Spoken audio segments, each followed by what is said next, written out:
네, 다들 학교에 가 있는 일과 시간, 학생들은 교실에 있게 마련인데요. 네. 학교에 없는 아이들도 있다고 합니다.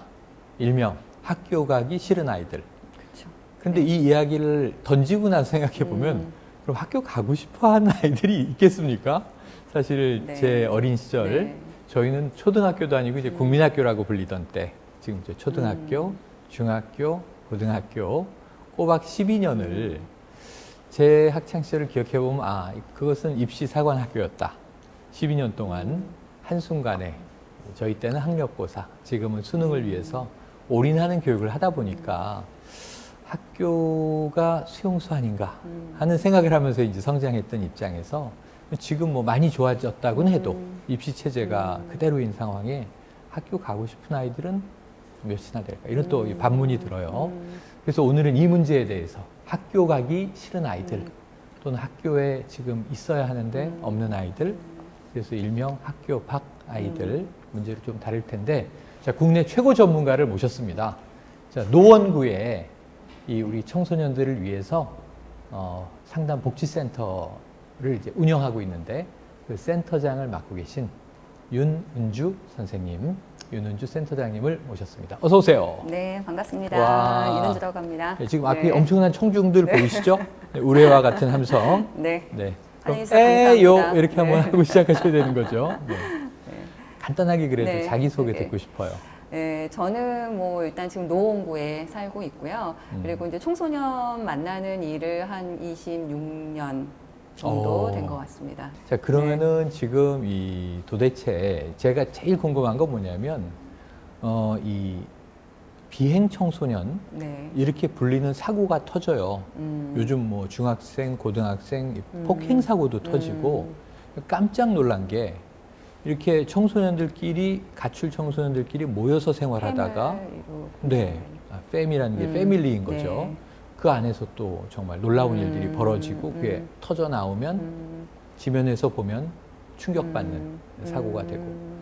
그런데 이 아이들이 학교 밖 아이들이 의외로 많다고 하더라고요. 네. 한 추산하는 이 숫자는 얼마나 되는 겁니까? 일단은 이게 구마다 다르지만 저희 이제 노원구를 예를 들어서 설명을 하자라고 하면 실제 아이들이 이제 부모의 교육적 어떤 가치관 이제 이런 걸로 해서 대한 학교나 이걸 선택한 아이들도 있고 그렇죠. 때로는 이제 조기 유학을 가기도 하고요.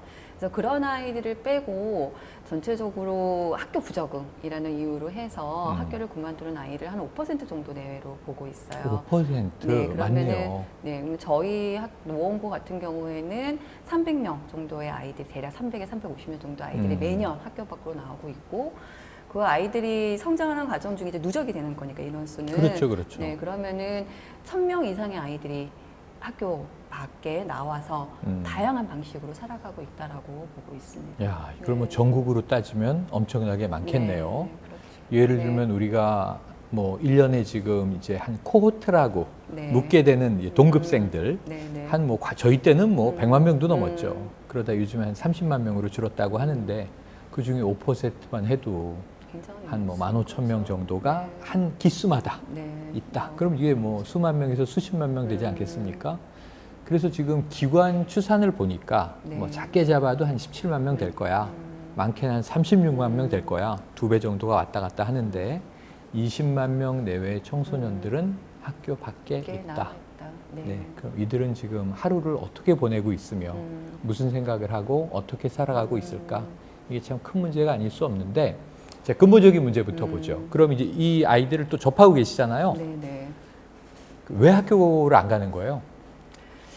아이들이 이제 학교를 안 가는 이유는 정말 다양하죠. 다양한데 이제 그 부분들에 있어서 이제 가장 크게 차지하고 있는 부분이 일단은 학습적인 부분들이 되게 커요. 그러니까 과도한 이제 경쟁, 그리고 순위가 세워지고, 그리고 거기 안에서의 뭔가 학습, 자기가 한 것에 대한 성취에 대한 어떤 인정, 이런 경험을 받기가 참 어려운 구조이죠. 특히 이제 중학교, 고등학교 가면 갈수록.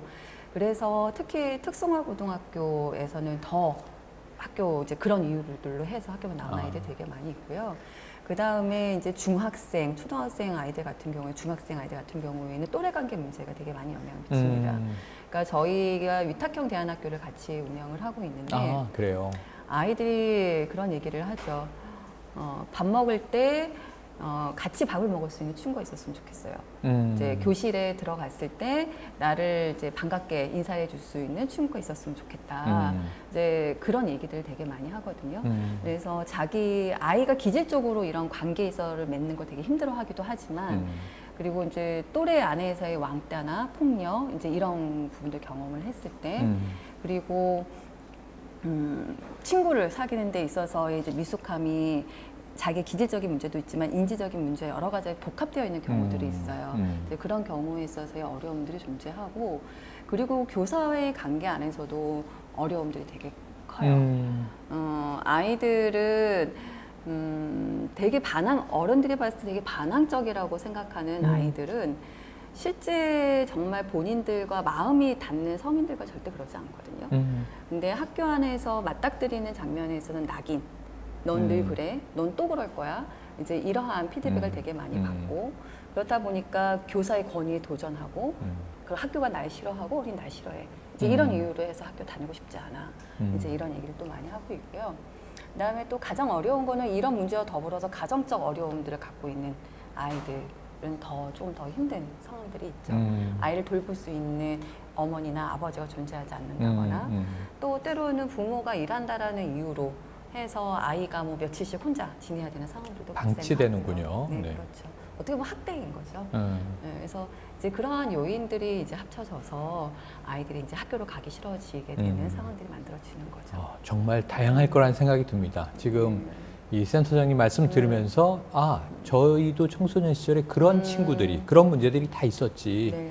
학교를 떠난 친구도 있지만 저희 때는 악착같이 이제 학교에 붙어 있어야 되는 시대라 네. 지금보다는 덜 느슨했던 것 같아요. 근데 한번 튕겨나가면 다시 돌아올 수 있는 기회는 안 만들어지니까 지금 말씀하신 대로 가정 환경의 문제도 있다. 네. 저희 때는 가난한 아이들이 그렇게 그 별거 아닌데 육성회비 내라고 네. 매일 얘기하면 네. 우리 부모님은 가난한데 네. 돈이 없어서 못 주시는데 학교에서는 그 돈 안 낸다고 그렇게 괴롭히거나 망신을 주니 이 아이들은 학교 오는 게 고역이었던 그러다 결국은 난 가난해서 학교 못 다녀 떠나고 일찍 그 직장 전선에 나가든가 근데 지금은 그때보단 좀 경제 환경은 나아졌다 싶지만 그래도 이 상대적인 거니까 그렇죠. 그런 압박 또 아까 말씀하신 그 성취 공부 잘해야 돼 성적에 대한 스트레스 그 다음에 교우관계 문제 또 선생님의 어떤 강압적인 것 자, 전문가니까 한번 테스트를 해보겠습니다. 정말 전문가신지. 네. 저를 잘 떨리는데요? 봐주시고요. 네. 제가 50대가 넘어서 이제 중년 아저씨가 됐습니다만 네. 저는 청소년 때 어떤 아이였을까요? 굉장히 공부를 굉장히 되게 성실한 네. 네 그리고 이렇게 알에 대한 욕구가 되게 많으셨을 것 같다라는 그냥 생각이 드는데 모르겠습니다. 정확하십니다. 그래요? 잘 맞추셨어요. 성실과 지적 욕구 네. 이게 제 네. 어린 시절에 네. 그 컨셉이 맞는데 제가 뭐 자신을 반추해 보는 거예요. 센터장님 말씀을 지금 들으면서 지금 아이들 저도 학교 가기 싫었거든요. 네. 근데 아까 낙인 효과가 네. 저는 아이들과 적절하게 잘 지내고 균형 잡아 산다고 생각하는데 어떤 선생님이 넌 항상 떠들어. 넌 또 떠들어. 너는 내일도 떠들겠지. 떠드는 아이. 이게 굉장히 좀 저희 학창 시절에는 안 좋은 낙인이었거든요. 그 지금은 그렇죠. 그때 선생님에게 선생님 보세요. 그 떠들던 아이가 지금도 떠들고 있어요. 네. 평론가가 돼서 매일 방송에서 네. 이제 떠드는 직업이 된 거예요. 그래서 이게 떠든다는 것보다 너는 말을 잘해. 너는 이 소통의 욕구가 강해. 그걸 좀 칭찬해 주셨으면 얼마나 좋았을까. 그래도 저는 극복을 해낸 셈인데 그때 저는 그 성실한 아이에 대해서는 죄책감이 있어요. 전 이중적인 아이였던 거예요. 그렇죠. 너무나 체제에 잘 순응을 해서 그냥 모범생으로 성장을 했지만 제 내면의 욕구는 늘 반고를 하나 키우고 있었던 거예요. 학교 싫어. 이거는 내가 생각하는 교육이 아니야. 그래서 저희 청소년 시절 이제 말에 죽은 시인의 사회를 보고 열광을 하거든요. 그 영화 한 편을 보면서. 지금 아이들은 그 욕구가 더 강하지 않을까? 또 아이에게 저항을 했다가 크게 얻어맞으면 튕겨나가는 그런 일은 또 없을까 하는 생각이 들거든요. 그럼 이 아이들이 학교를 안 가면 제가 궁금한 건 뭘 합니까? 학교를 안 가는 아이들 뭐 다양한 층위가 있겠지만 그래도 이제 그 보호 체계가 좀 약한 아이들의 네네. 경우에 있어서는 많이 자죠. 많이 자고, 음. 그러니까 낮과 밤을 바꿔서 지내는 경우들이 있고. 야행성이 돼버리고. 네. 그리고 근데 이제 저는 이런 얘기를 할 때 되게 조심스러운 거는 뭐냐면 학교 밖 아이들은 다 그래. 그리고 그래서 학교 밖에 나오는 아이들은 문제가 있고 이제 이런 시각으로 보는 경우도 굉장히 그 많이 단정 있거든요. 자체가 또 낙인이 될 수도 그렇죠. 있네요. 예. 왜냐하면 아이들은 자기가 지금 놓여진 처지 안에서 할 수 있는 것만큼을 하는 거거든요. 학교 밖에 아이들이 나왔을 때 갈 수 있는 곳이 없어요.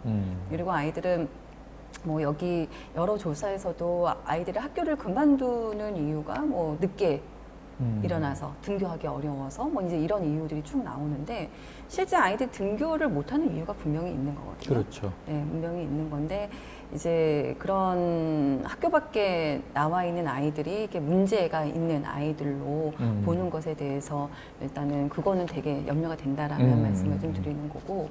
그러면서 아이들은 이제 아까 갈 곳이 없다라는 거 한 가지와 아이들은 정말 친구를 만나보고 싶어 하거든요. 그리고 이제 그 연령대에서 굉장히 자연스러운 발달 단계에 있는 거고. 근데 그런 또래를 만날 수 있는 공간이 전혀 없어요. 학교 밖에 나와 있을 때는. 그리고 뭔가를 배우고는 싶어요. 배우고는 싶지만 내가 과연 어디에 가서 무엇을 배울 수 있을지에 대한 정보를 얻는다거나 그리고 자기에게 맞는 어떤 배움과 학습을 제공하는 공간이 거의 없거든요. 거의 없죠. 네. 그러니까 어떻게 보면은 모든 교육이라는 것 자체가 공교육이라는 것에 많은 부분들이 포커스가 맞춰져 있는 거고요. 이제 재작년 들면서부터 학교 밖 청소년 관련된 법률들이 만들어지고, 그래요. 네, 그러면서 이제 국가적으로 그리고 지자체 안에서도 이제 관심을 갖기 시작을 했거든요. 그러면서 아이들에게 정보를 제공하고 아이들에게 맞는 서비스들을 주려고 하고 있지만 그 양은 턱없이 부족한 상황인 그래요. 거죠. 그렇기 때문에 아이들이 늦게까지 있을 수밖에 없고요. 그리고 또 어떤 아이들은 그 시간 또 알바를 하기도 하고요. 또 검정고시 준비하고자 마음을 먹은 아이들은 또 검정고시 학원을 다닌다거나 이렇게 지내기도 하고. 그리고 제 아들도 학교 밖입니다. 아, 그래요. 그래요. 네, 학교 밖 청소년인데 그래서 요즘에는 그래도 이제 기타 치고 또 알바도 해가며 이렇게 자기의 생활들을 유지하면서 여러 개 소소하게 이제 조금씩 힘이 생기니까 찾아가고 있는 것 같습니다. 네, 네. 자, 그럼 이제 윤 센터장님의 노하우를 저희가 좀 쭉쭉 뽑아내야 될 텐데요. 자, 이 학교 밖 아이들 이야기를 주로 하고 있는데 그걸 또 한번 바꿔보면 학교 부적응을 네. 겪는 아이들이잖아요. 그렇죠. 그럼 이제 여기서 부모의 역할이 아주 중요할 것 같은데 학교 부적응을 겪고 있는 아이들과 관련해서 네. 좀 부모의 역할, 네. 이 부분에 대한 어떤 사례라든가 또는 이제 부모들의 해야 할 바 이런 것들을 좀 설명을 해주시죠. 네. 일단은 이제 사전에 이제 원고를 받고 질문들을 이렇게 쭉 보면서 네. 맞벌이 가정에 있어서 아이를 잘 돌보지 못하는 것에 대한 부모가 갖는 죄책감, 그리고 그 상황에서 어떻게 해야 될지, 그리고 부적응의 아이들의 모습이 보였을 때 과연 부모로서 나는 어떻게 해야 될지, 뭐 아버지로서의 역할, 뭐 이제 이런 여러 질문들을 봤었었는데 저는 가장 중요한 거 부모의 역할은 끝까지 아이들의 편에 있어 주는 거라고 생각을 해요. 학교 밖 아이들의 실태, 네. 또 그들을 위해서 필요한 것들, 지금 과거에 비해서 많은 것들이 그래도 좀 제공되고 있고 나아지고 있다. 그런데 결국 본질적인 문제는 많은 아이들은 학교를 가는 것을 우리가 상식으로 전제를 하잖아요. 네. 그런데 이 학교 밖 아이들이 된 아이들은 학교라는 환경에 부적응을 겪은 거잖아요. 그 이유를 보고 깜짝 놀랐어요. 저는 예를 들면 학교 폭력이 좀 문제 아니야?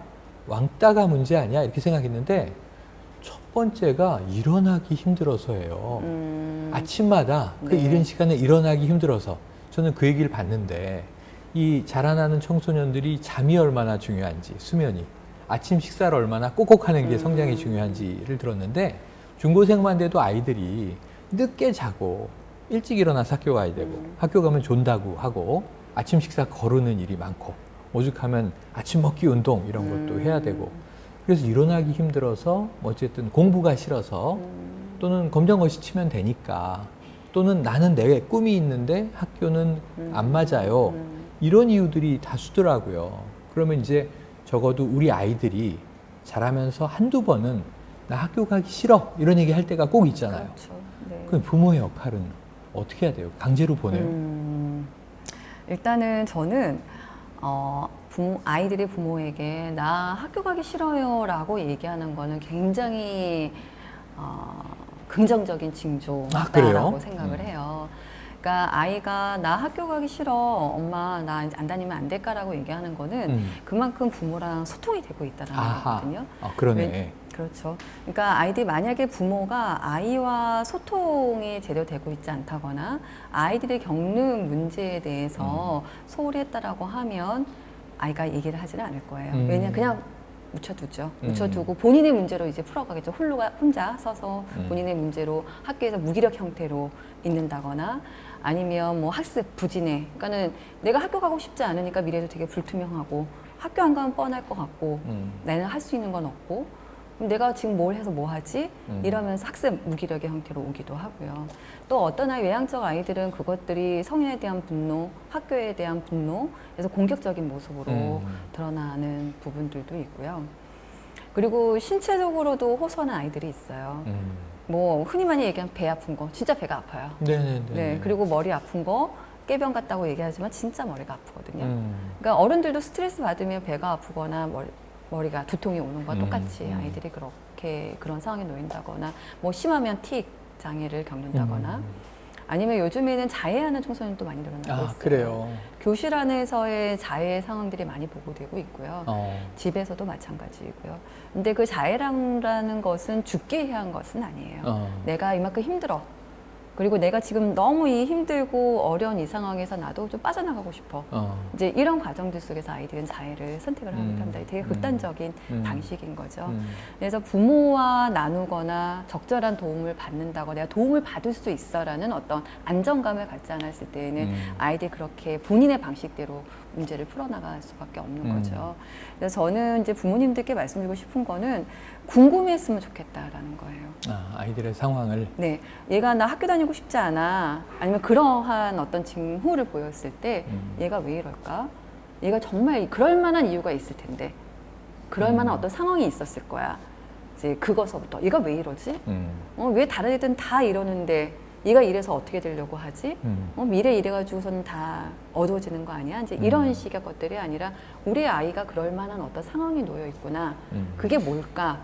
이러한 궁금증을 갖는 것서부터 부모들이 좀 출발해 줬으면 좋겠다라는 생각이 들고요. 그래서 그 과정 중에 아이들이 힘들다라는 거는 나 힘들어 라고 알아줬으면 좋겠다라는 거고 때로는 뭔가를 좀 도와줬으면 좋겠어.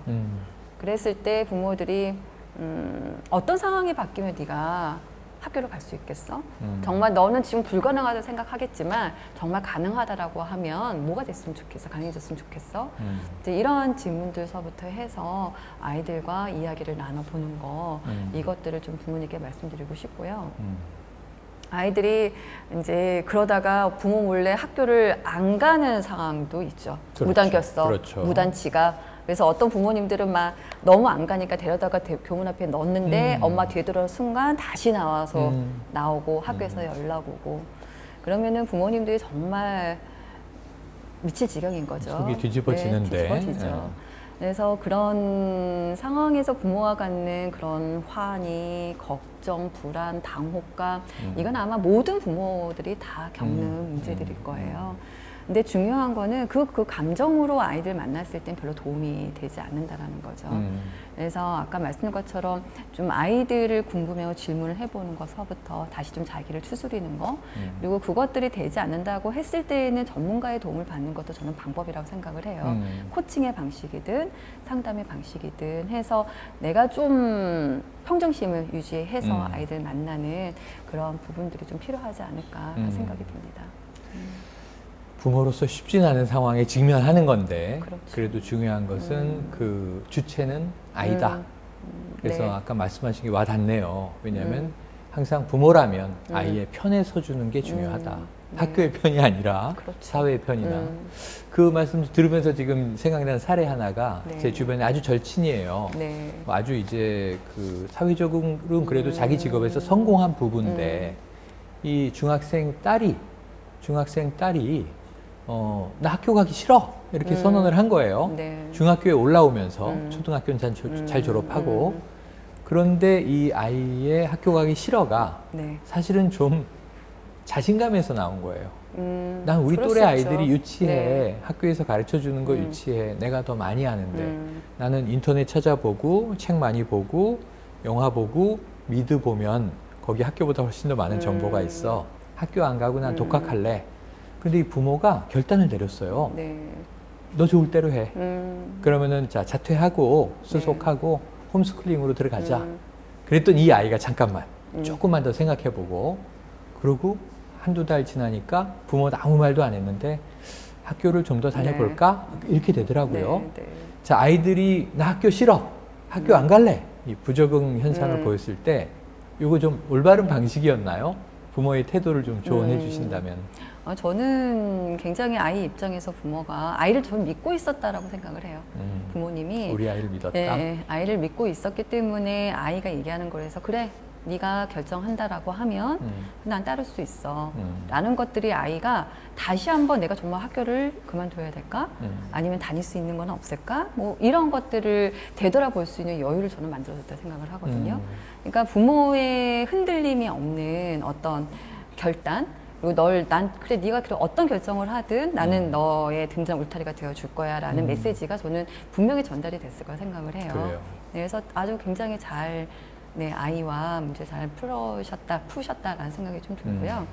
그래서 아이들이 그렇게 학교를 이제 그만두게 됐을 때, 부모들은 아이가 학교를 그만두면 되게 큰일 날 맞아요. 거라고 생각을 하시죠. 하늘이 무너진다고 생각을 네. 하죠. 학생이 학교를 안 가다니. 네. 근데 학교를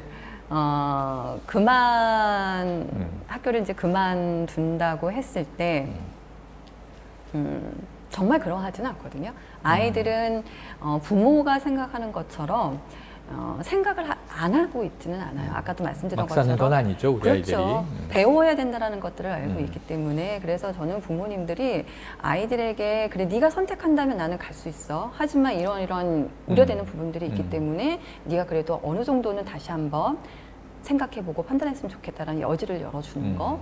그래서 학교에는 이제 그게 숙녀 상담이라는 이름으로 예, 있어요. 그래서 학교를 아이가 그만두고자 할 때에는 학교에 숙녀 상담을 신청을 해서 다시 한번 숙고하는 거죠. 그래서 학교 밖에 나갔을 때 내가 할 수 있는 거. 만약에 내가 지금 학교 안에서도 이 문제를 풀 수 있는지 여러 가지 그 장단점들 따져보고 하면서 다시 한번 결정할 수 있는 기회를 갖도록 하고 있거든요. 그래서 학교를 그만둔다고 했을 때에는 그러한 제도들을 좀 부모님이 이용해 보시는 거. 그래서 아이가 충분히 숙고했다라고 하면 잘 힘있게 결정을 내려주고 같이. 그리고 그 대신 이후에 어떻게 할 건지에 대해서 한테 묻고 내가 도울 수 있는 게 무엇인지 하면서 같이 도와주는 것은 필요하다고 봅니다. 자, 그나마 지금 사례가 나쁘지 않은 것이 네. 아까 센터장님 말씀 주셨지만 아이가 나 학교 네. 가기 싫어. 혹은 나는 다른 거 할래. 나는 이런 걸 하기로 결심했으니까 뭐 엄마 아빠는 내 뜻을 따라줘.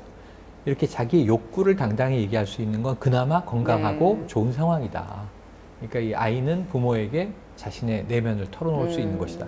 근데 사실 우리나라의 많은 가정이 아이들이 그렇게 부모에게 뭐 과거에 비하면 자기 이야기를 다 하는 것 같지만 또 그래도 부모란 존재는 아이에게 어려운 것 아닐까. 아빠는 권위적일 수 있고 그렇죠. 엄마는 강압적일 수 있고 오히려 속으로 자기는 학교 가기가 너무 싫은데 부모의 반응이 무서워서 또 그냥 꾸역꾸역 하는 아이들은 있지 않을까. 그래도 아까 이 센터장님 얘기 듣고 제가 그럴 수 있겠다. 그러니까 아이는 계속 학교를 가는지 알고 있어요. 네. 근데 지금 무단 결석을 오래 했어요. 언젠간 알게 되겠죠.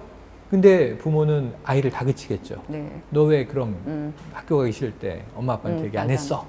먼저 무섭게 야단치면서 들어갈 텐데 이런 경우 우리 아이가 일정 기간 학교를 가지 않고 있다는 걸 뒤늦게 알았을 때는 부모는 이건 어떻게 처리해야 좋을까요? 일단은 때려야 된다고요? 그렇죠. 그래야 될까요? 그러니까 저는 그런 생각도 들어요. 그러니까 그런 부모와 얘기되지 않은 상황에서의 학교를 가지 않거나 뭐 부모 기준에서 벗어난 어떤 행동들을 했을 때 부모도 화가 날 수 있죠. 화가 날 수 있고 부모도 인간인지라. 그렇죠. 실망할 수 있고 그러니까 그것에 대해서 일단 충분히 표현을 할 수 있는 건 표현을 해야 된다고 생각을 하고요. 근데 이제 이야기를 충분히 들어봐야죠. 왜 안 갔는지, 언제부터 안 갔는지, 그리고 그 안 갈 때 어떤 상황들이 그 전에 있었는지, 아니면은 나와서 학교 안 갔을 때 어디서 지내고 있는지, 그리고 네가 지금 학교에 안 가는 가장 큰 이유가 뭔지 이런 것들 아이랑 충분히 물어봐야 될 것 같고요. 아이가 아마 오랫동안 그렇게 부모를 속이고 안 갔다라는 거는 부모를 정말 실망시키고 싶지 않아서의 이유가 제일 커요. 그리고 또 본인이 감당하기 어려울 거라고 생각했던 부분들도 분명히 있을 거고요. 그래서 그런 부분들에서 충분히 읽어주고 얘기를 들어보고, 그리고 애들이 학교를 안 가는 이유들이 뭐 학습이나 여러 가지 부분들도 있을 수 있지만 또 다른 어떤 되게 안 좋은 상황, 예를 들어서 폭력에 관련된 거, 아니면 성과 관련된 문제들, 그리고 또 부모들이 알아채지 못하고 있는 게 뭐냐면 아이들이 되게 느린 학습자라고 얘기를 하죠. 근데 그 아이들은 학교에 가서 일반적인 학습의 속도를 따라갈 수가 없는 거거든요. 근데 그것들이 너무 방치된 상태에서 학교 갔을 때는 아이들이 학교를 안 가게 되고 이제 숨게 되고 이제 이런 형태 되거든요. 그래서 그런 원인들이 있는지, 근데 그런 원인들은 부모님 혼자서 풀기에는 쉬운 문제는 아니에요. 그래서 그것들을 잘 찾아서 그거 관련된 기관에 좀 도움을 요청한다거나 상담을 받는다거나 이런 부분들이 필요하다고 봅니다. 네. 네. 자, 지금 이제 아이들에게 나타나는 현상, 그것을 이제 직면했을 때 부모가 어떻게 대응하는 게 좋은가를 이야기 나눠봤는데, 아까도 잠깐 얘기했지만 우리가 아이들의 문제가 아이들만의 것이 아닐 수 있다. 오히려 기성세대에 의해서 원인이 촉발된 것일 수도 있다라고 봤을 때, 이 학교에 부적응하는 아이들의 혹시 부모의 교육관이 주는 영향도 있습니까?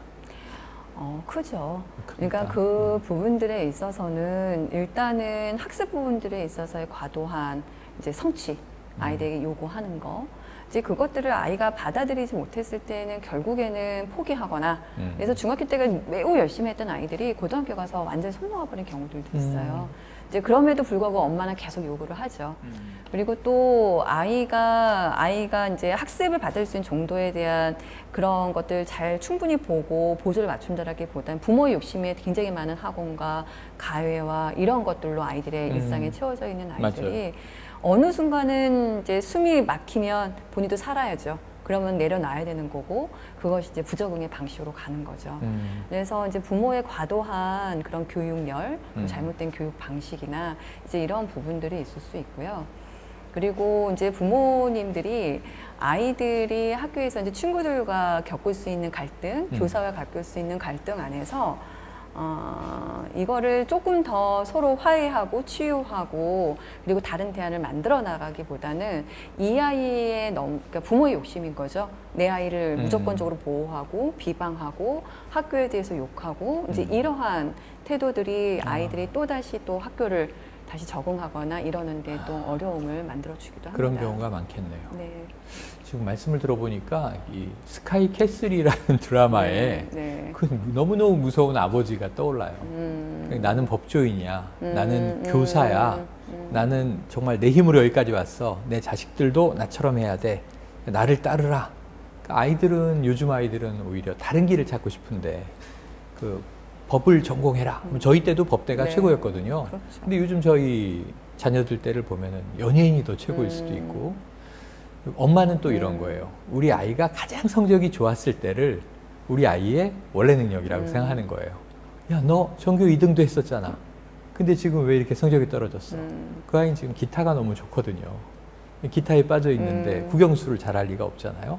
그럼 잘하는 걸 칭찬해주면 참 좋을 텐데, 그 아이는 성적이 좋았을 때만을 로즈 시절로 생각한 엄마는 지금 하고 있는 것들은 성적을 저해하는 옳지 않은 것. 그러니까 자꾸 충돌이 일어나요. 그렇죠. 근데 이제 저는 또 거기에서 부모님들의 입장이 한편 공감이 되는 거는 뭐냐면, 알죠. 이론적으로는 아이들이 좋아하는 거, 관심이 있는 분야를 살려줘야 되고, 그런 형태로 키워야 된다라는 것들에 대해서 모르지는 않으시다고 생각을 해요. 근데 그거를 선택했을 때 흔들리지 않아야 되는 거거든요. 그러니까 가장 아이들에게 안 좋은 방식은 뭐냐면 부모가 일관되지 않는 양육의 태도인 거죠. 그 양육의 방식만이 아니라 교육에 대한 본인의 가치가 계속 흔들렸을 때에는 아이들에게 가장 안 좋은 영향을 미치거든요. 근데 부모들의 입장에서 보면 흔들릴 수밖에 없어요. 밖에 나가면 다른 얘기를 듣게 되고 이런 여러 가지 매체를 통해서 보는 부분들이 내가 하고 있는 게 맞아? 그렇죠, 그렇죠. 의심을 늘 가질 항상 수밖에 고민을 하게 만들죠. 그렇죠. 그러면은 잠깐 이렇게 좀 돌아섰다가 아니야. 이렇게 돌아섰다가 이런 부분들이 있고 그것들이 이제 이런 운동 세대를 겪었던 부모 세대는 이런 되게 많이 나타나는 모습들이기도 한 것 같아요. 그러니까 지향은 이쪽으로 가 있지만 현실은 이쪽에 있고 여기를 왔다 갔다 할 수밖에 없는. 그래서 저는 아이들이 학교에 적응이든 부적응 문제를 떠나서 아이들 양육하는 데 있어서 부모들의 그런 일관된 교육의 자기의 가치, 방향들을 잘 정하고 흔들림 없이 가는 부분들도 되게 중요하다 이런 말씀을 드리고 싶습니다. 중요한 말씀입니다. 네. 우리가 아이들이 네. 이 성장 단계별로 자신들의 꿈이 바뀌거나 뭐 미래 장래 희망이 바뀌거나 하는 건 오히려 자연스러운 것 같아요. 그게 나만의 길이 아니라 부모님의 생각도 그때마다 그건 좋아, 그건 별로야, 아니야 괜찮겠어, 그거 아닌 것 같아. 옆집 처리를 봐라. 이렇게 이제 같이 유동해 왔죠. 결국 이게 한 아이의 이 삶의 지향의 문제는 역시 부모와 함께, 때로는 함께, 때로는 엇갈려서 교차하면서 같은 생각이 나요. 자, 오늘 정말 이 고견을 많이 들어서 네. 우리 아이들이 다 커버린 게 아쉽네요. 네. 다시 돌아가서 우리 아이들의 초등학교 때, 중학교 네. 때, 고등학교 때 네, 이제 손주가 있으실 예, 거잖아요. 손주가 있을까요? 그러시군요. 그게 문제예요. 네. 이 딸이 비혼을 주장하고 있는 거예요. 엄마는 좋아해요. 왜냐하면 내가 할머니가 늦게 될 수 있겠구나 하고. 하지만 왜냐하면 저희가 맞벌이 부부였는데 이 아이들이 전 고마운 게 가장 감사하는 존재가 외할아버지, 외할머니예요.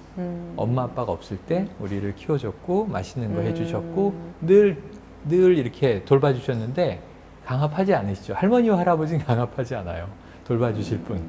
네가 왜 힘들어서 축 처져 들어왔는지 모르지만 일단 좀 먹고 생각해라. 먹으면 기운 나고. 그래서 저는 이 3세대의 과정이 참 선순환하면 좋겠다는 생각이 요즘도 있는데 우리가 부모 역할 이야기도 하고 있는데 네. 제가 남자잖아요. 네. 집에 가면 아이들이 보면 아빠가 있고 엄마가 있는데 아빠와 엄마의 역할은 또 다르더라고요. 네. 그럼 우리 아이가 학교에 부적응하고 있다. 그럴 때 아빠의 역할은 뭡니까? 주로 엄마가 나서거든요. 근데 또 아빠가 괜히 개입했다가 엄마 아빠 의견이 다르면 아이는 또 혼란을 일으키잖아요. 아빠는 좀 어떻게 해줘야 좋아요?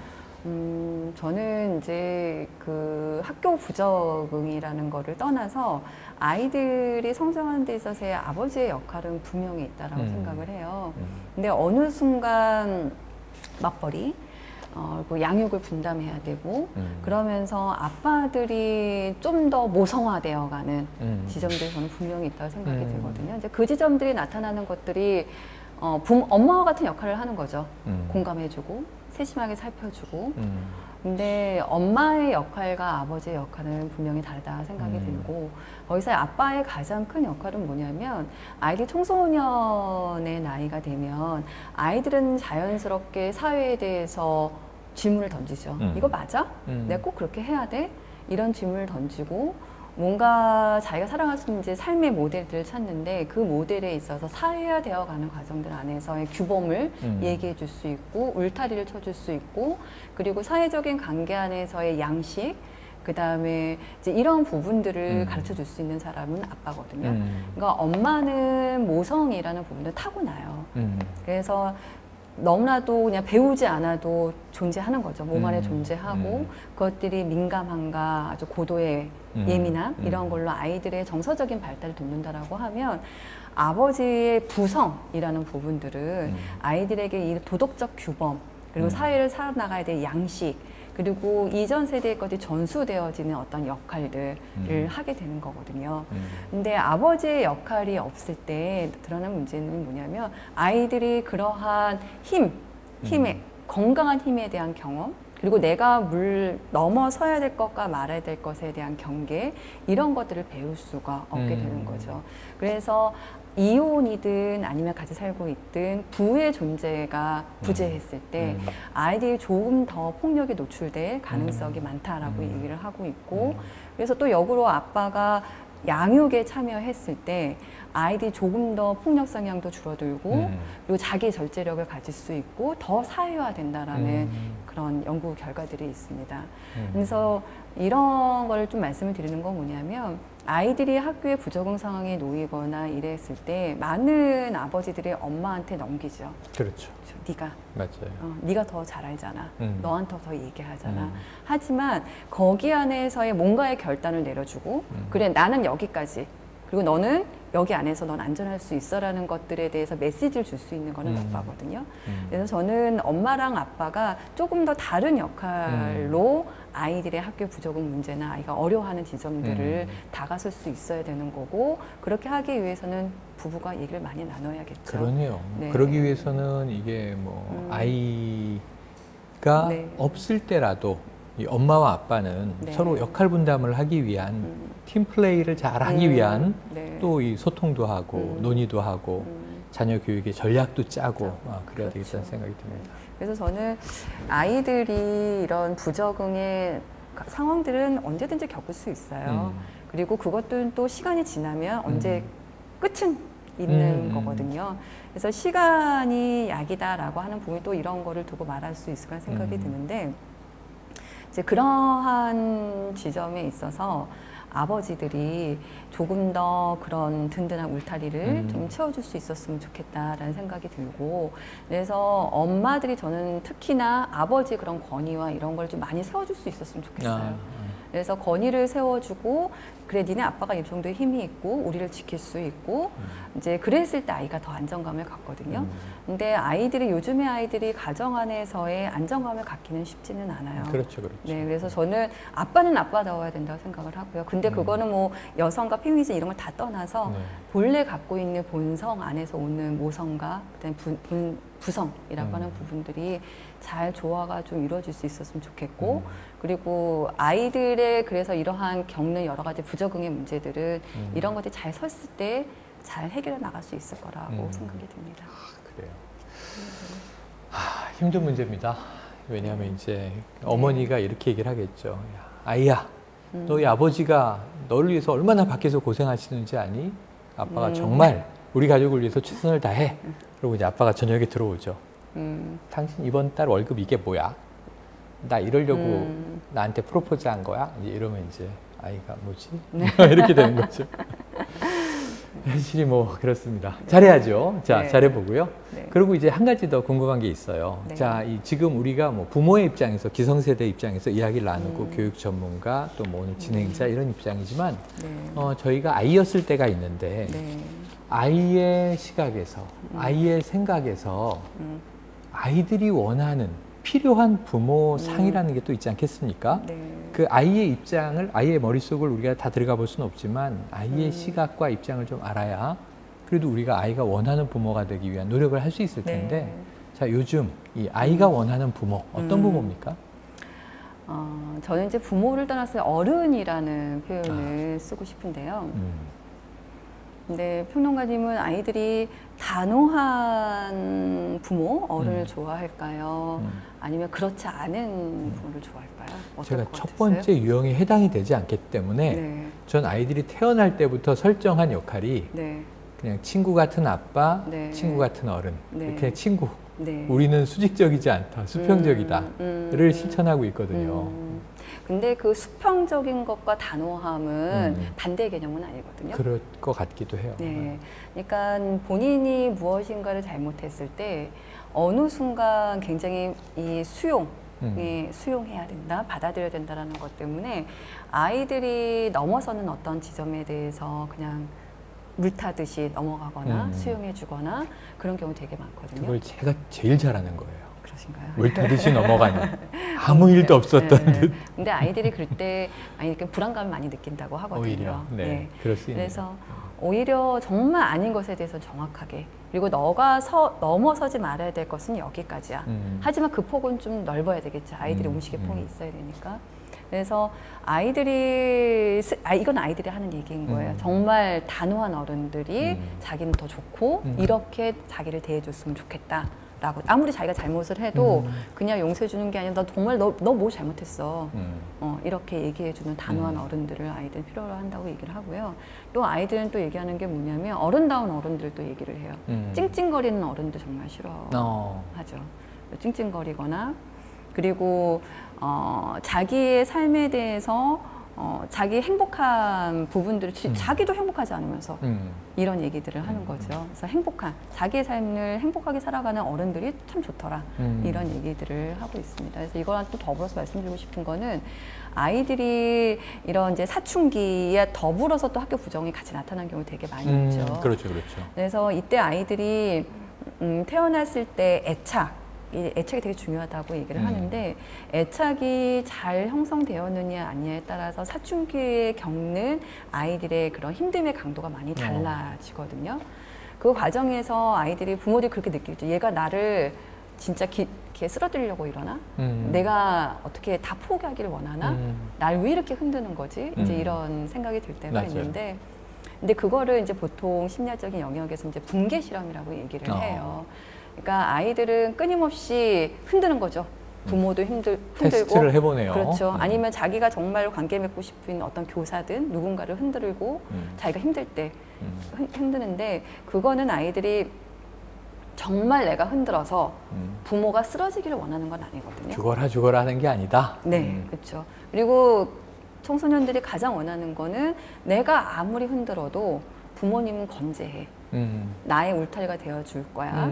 내 옆에 있을 거야라는 거를 확인하는 거.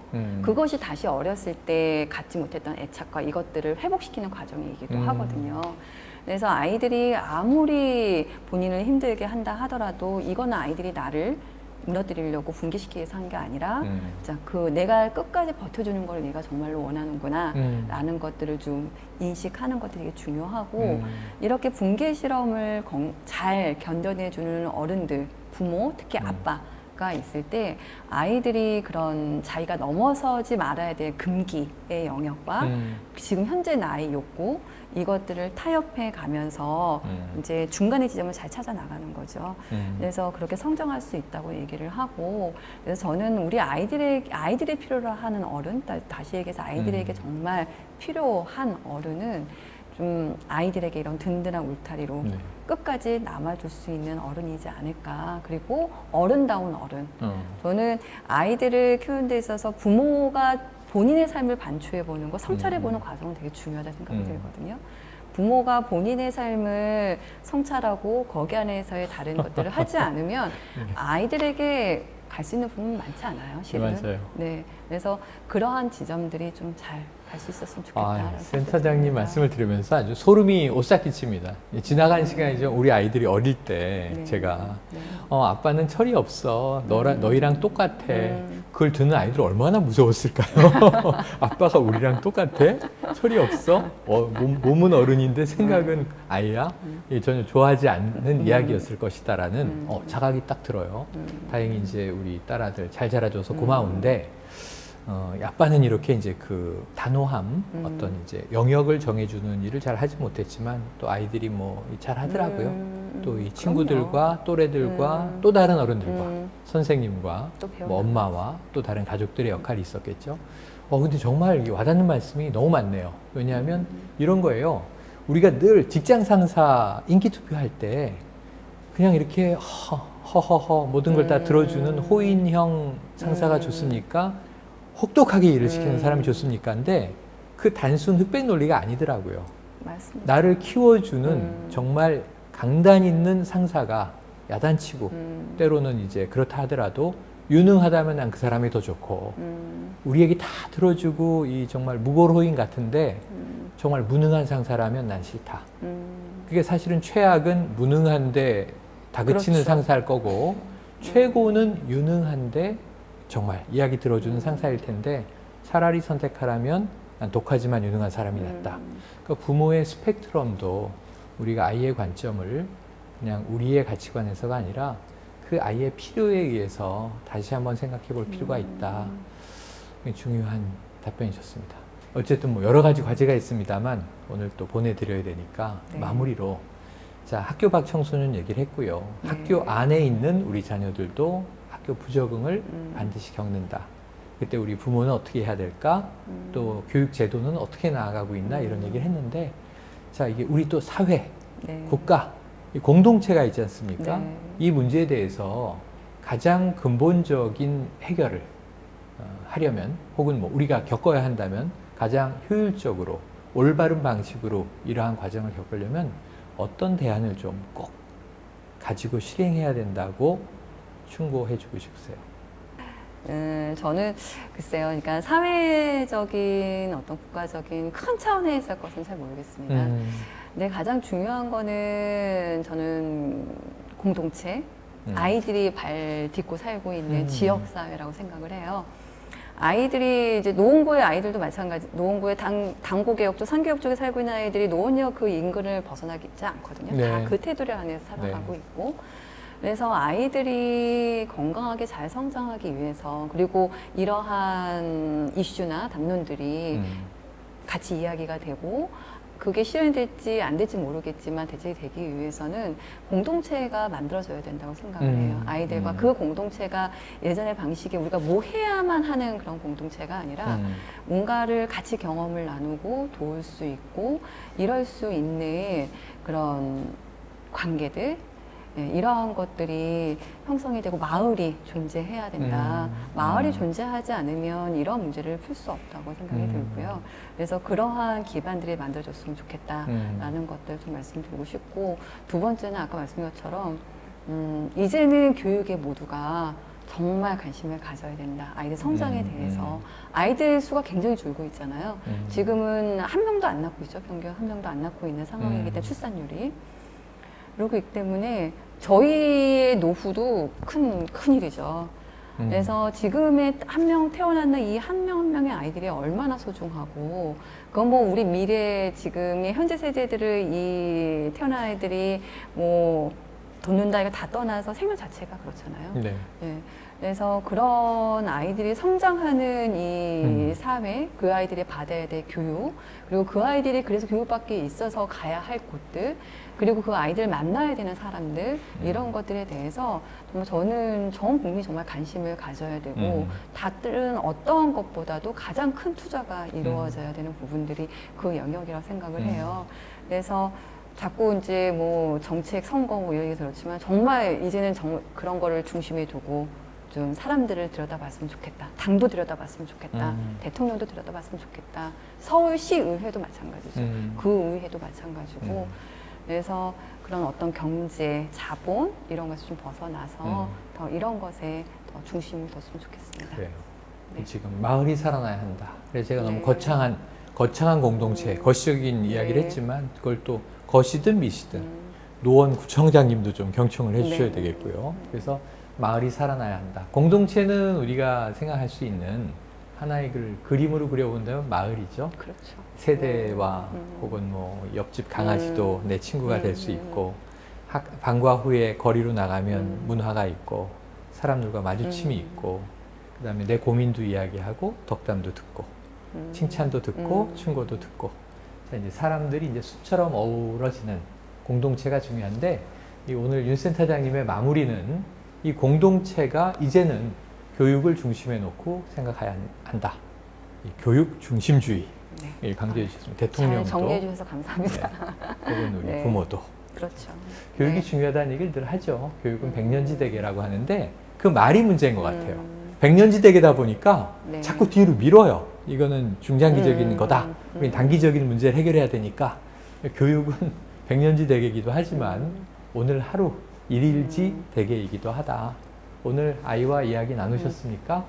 아이가 학교에 대해서 어떤 생각하는지 이 엄마 아빠 고민 좀 공유해 보셨습니까? 그래서 그런 부분들에 대해서 오늘 학교 밖 아이들 또 네. 학교 부적응 이 문제를 놓고 국내 최고 전문가라고 말씀드렸죠.